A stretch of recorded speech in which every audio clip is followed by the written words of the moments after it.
This is lecture number 3, Hinduism. As I told you in the lecture number 1 and 2, I'll be talking about facts, nothing but facts, tons of facts, and the truth. Truth has to come out. We cannot be hiding ourselves. We are living with a false clothes. Let's be naked for the first time.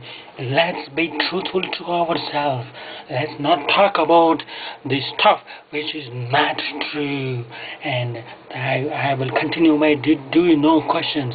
Those who started and those who are listening directly to the lecture number 3, I will introduce myself quickly, saying that in Ahmedabad it took a long time for me to research, and I wanted to bring these do you know questions which will run through your heart and mind and spirit.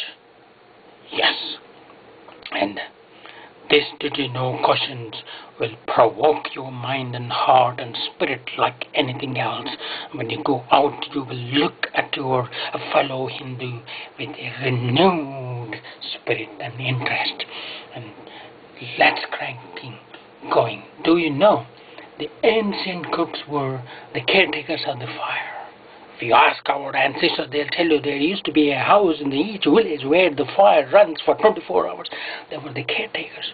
Yajna is nothing but celebration of fire and food. But we gave a different meaning to it.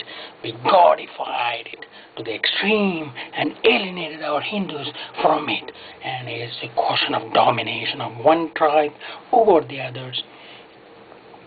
Unfortunately, that has happened, but let's talk about it. Did you know it's all in the meaning? This is the greatest concept I will be telling you. It's all in the meaning that we give to a story or history that makes the reality. And so all our history in the past has been changed by giving a different meaning by some castrocratic people to their advantage, and it's so natural with other religions also, and it's all in the meaning. Let's talk more about it, and you'll be surprised how it's been explained. Let me talk about Rig Veda first. It says, every man must decide whether he will walk in light of a creative altruism or in the darkness of destructive selfishness. Some of the castrocratic people actually indulged in excessive destructive selfishness, unfortunately, and Rig Veda tells this profound knowledge. Some of the profound knowledge, the definition of profound knowledge is, once you know that knowledge, it will change your perception in life forever.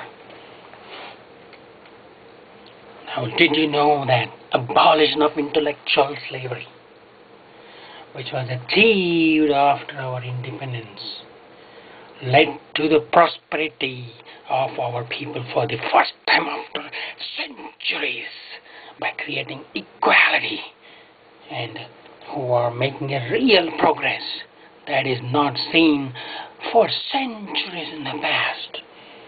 And one of the factors of that is a intellectual a property information revolution has become freely available. Anyone can study Bhagavad Gita, anyone can study Vedic literature. Anyone can look into the good side, bad side of those religious rituals, and anyone can read books which was completely restricted. I'm not blaming that only Hinduism did that, but there were other religions too. But we cannot stop talking from it. We cannot stop from looking into it. Castrocratic people is the one who invented intellectual slavery.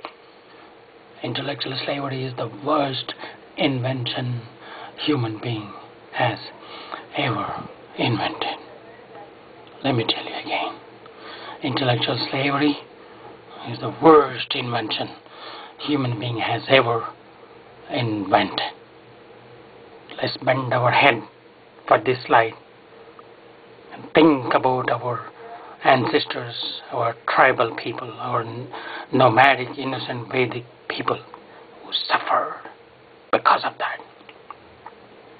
Let's respect those people who never read, never allowed to touch or look into the books. The whole generation is gone.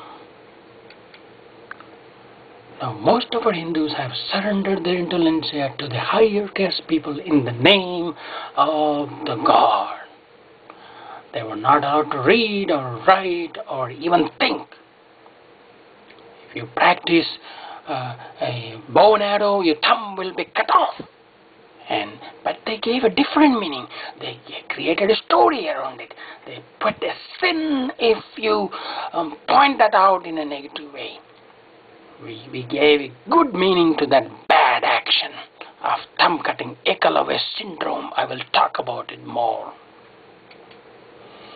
I was surprised to see in TV recently, I think it is in CTV, Eklavya tribe still exists.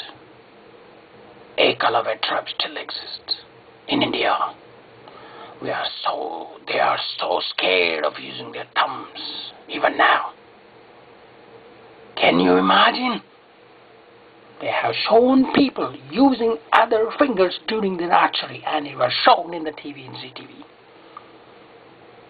That is a real proof of how the generation got suffered because of that. Some historians say Eklavya syndrome is a compelling evidence of emotional abuse and intellectual slavery.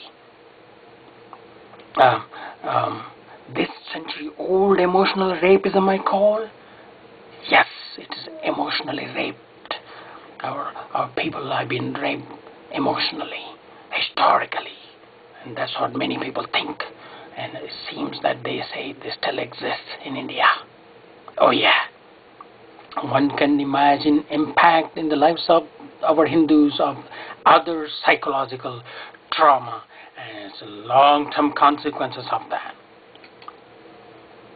Okay, now we love when someone appreciates our religion, especially when Western people appreciate. Let's go back to this appreciation, shall we? Because we love to appreciate, talk big about it. We are good philosophically Indians. We always think that, oh yeah, we are great, we are fantastic. Oh, that person is on the road because that is his sin, and he's suffering because of his past sins. That's an excuse because you don't want to help. These are all the tendencies I would like to bring it out. We gave a different meaning, a meaning that suits us. It's a meaning, it's the interpretation, it's the link, it's the association we gave to a story, to incidents, and we make our Hindus suffer because of that. So Arnold Joseph Tinby, the British historian, again in 18th century, he says, it's already becoming clear that a chapter which had a Western beginning will have to have an Indian ending. Profound statement. It's happening now.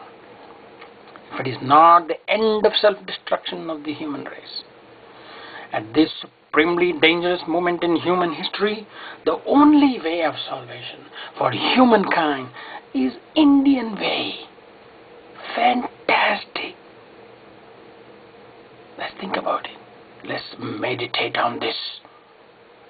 Who we are. Let's go back to our villages. Look at our tribal people. Bend your head in front of them.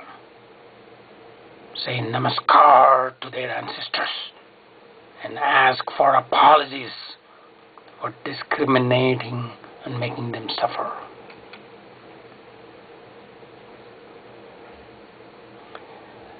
Now, did you know our self-destructive cycle of Hinduism, which is casteism, was invented by a few sects of Hindus, made everyone to follow strictly so that they can dominate? Do you know that casteism is the worse than the